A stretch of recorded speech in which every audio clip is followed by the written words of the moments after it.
Joining us now is the House Majority Whip, Congressman James Clyburn. He is the #3 Democrat in the House.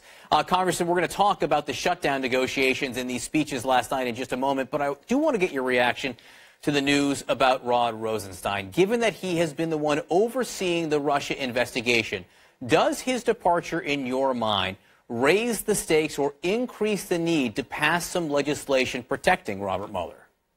I really think so. Thank you so much for having me. But I do believe that we need to act in the Congress to protect this investigation. We're hearing more and more every day how great this threat to this great democracy is all about. And so we must protect that investigation.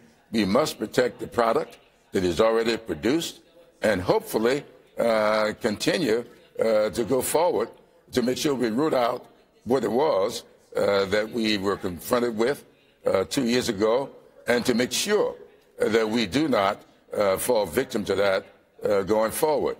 So, yes, we ought to protect this investigation, and we ought to do it legislatively. You have heard some of your newer members call for impeachment and soon, using rather colorful language. As a member of leadership, what is your message to them? My message is that we should not get out in front of this investigation. Protect it, let it go forward, get the product that's produced from it, and then we will determine whether or not we would act and how we would act. I want to ask about the government shutdown, which is approaching the longest in our nation's history. The president delivered a speech last night talking about the need in his mind for border barrier funding. The House Speaker, Nancy Pelosi, the Senate Minority Leader, Chuck Schumer, then gave their response. How close are we to a deal? Well, I think we're very close to a deal.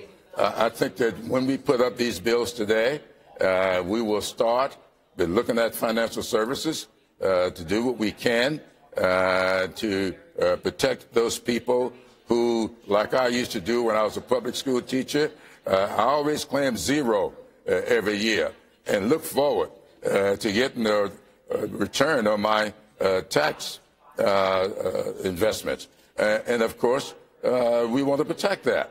So we're going to put up a bill today so that people can get their tax returns. Then we're going to visit agriculture. We're going to visit transportation and HUD. And then we'll look at the resources to open up our parks.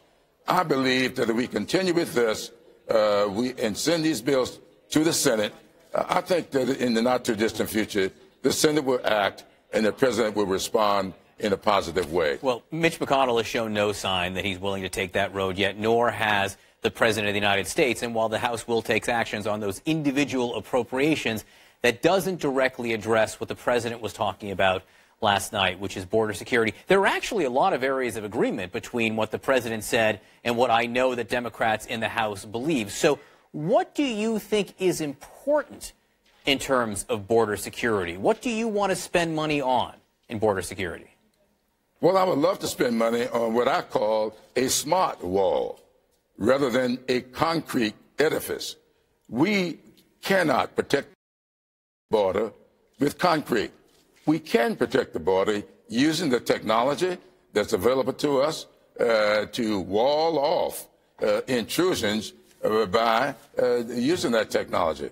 And so a smart wall is what we Democrats have been talking about, and we will give the president what is required to erect such a smart wall. What material is the smart wall made out of? Because the president has given up concrete. He's no longer talking concrete. He's using the phrase steel barrier. Can a steel barrier be what you're calling a smart wall? No. What I'm calling a smart wall is the technology that we have, drones, using the Internet to effectuate that. Now, there may be places along where we can shore up the fencing that's already been there by doing better fencing, replacing it with these steel slats or whatever you may call them. But there are places where we cannot erect fences without taking people's property. It's kind of interesting to me that my Republican friends have been talking about eminent domain being such an intrusion on people's freedoms. You cannot build a wall without eminent domain taking people's property, and that's not the way we ought to go. We talk to the people down there. They do not want a wall, and we ought to accommodate them as we should. So to be clear, no new fencing? Yes, to replace fencing that need to be replaced. Okay, but not, to add on, new. Okay. Right. No, well, new but not additional. Is there a crisis? So new but not additional, which is interesting. Yes. If that's going to be the Democratic line. Is there a crisis at the border? The president said there's a humanitarian crisis at the border. Is there? Absolutely not. We have a challenge. All our humanitarian issues are challenges for us, but no crisis. 6 apprehensions do not make a crisis when you have thousands and thousands of encounters. The people who delivered the Democratic response last night were the Senate Minority Leader Chuck Schumer and Nancy Pelosi. They were standing side by side. The performance of both the president and the House Speaker and the Minority Leader made fun of by the late night comics. Did this go, in your mind, as you planned, as you had hoped? Was it the optimal Democratic response? Well, you know, people deal with images. They make fun of whatever they would like to make fun of. I like to focus on substance, and I think the substance of what the Democratic response was all about is very clear and not lost on the American people. I think if you look at the president's performance, as I said to a friend this morning, we saw a reckless president morph into a feckless presidency. And that, to me, is what we saw in the president last night. Congressman James Clyburn, thanks so much for being with us this morning. Happy New Year.